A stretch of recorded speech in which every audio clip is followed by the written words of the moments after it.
Hello everyone, my name is Paola Perez and today I'm gonna be talking about the fight for women fairness in the workplace. So I want you to imagine that you're working in the job of your dreams, but you're being paid less. That's weird, right? So later you find out that the reason why this is happening is because of your gender. That sucks, right? So this is unfortunately the day after day of many women in the United States and around the world. So I want to address this problem because I've been studying it from the past years, from interviews and from many testimonies from people next to me and around me. So this is a really huge problem that needs to be solved. And not just because we need to get rid of those injustices, but also we're gonna keep losing millions of dollars of economic growth, of economic potential growth. So I want you to explain a lot of problems that are caused by the discrimination towards women and the solutions. So there are a lot of problems affecting women in the entire world because of discrimination. And according to the UN, women, the female gender, earns about 77 cents to every dollar earned by men. And according to the World Economic Forum, only 28% of the managerial roles worldwide are held by women. These are really low numbers. And as you guys can see in this chart,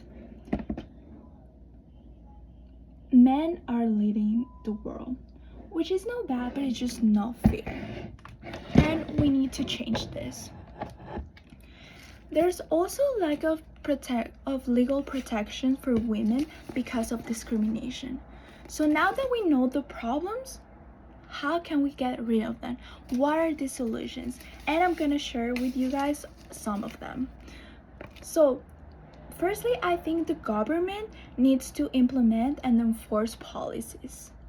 So the government needs to enforce payment laws. And for those that wants to avoid the law, there will be penalties.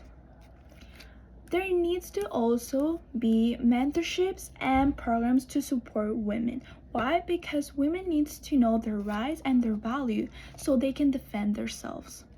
And last but not least, they should implement incentives for companies that show gender equality progress so the rest of the work can see how they're being helped if they also help.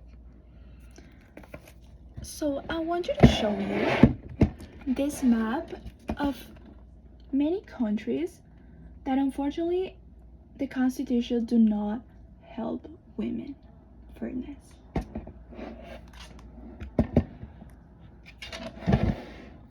So now that we know the problems and the solutions, let's talk about the benefits that the rest of the world will get. So some of the benefits will be gender equality could add about $12 million of global GDP by 2025. Equality in the workplace improves employee mental health and satisfaction. We need a world of healthy people so we all can be happy and better for the future kids and for the future growth. And last but not least, lower poverty and higher education levels. This is really important because we're gonna have a better future if we continue with our growth and if we're happy with ourselves and if we continue implementing more education for better job opportunities. So this means less poverty. So the conclusion of this is that gender inequality, it's a global issue. Not just think about the USA, but it's a global issue that needs to be solved. But yeah, sorry. Let's demand policies that will guarantee equal treatment for women and even for the rest of the world. Because at the end of the day, women are really important and we wouldn't be here without them. Thank you so much for your time, and I hope this helped you to think twice about treating women wrong. Thank you.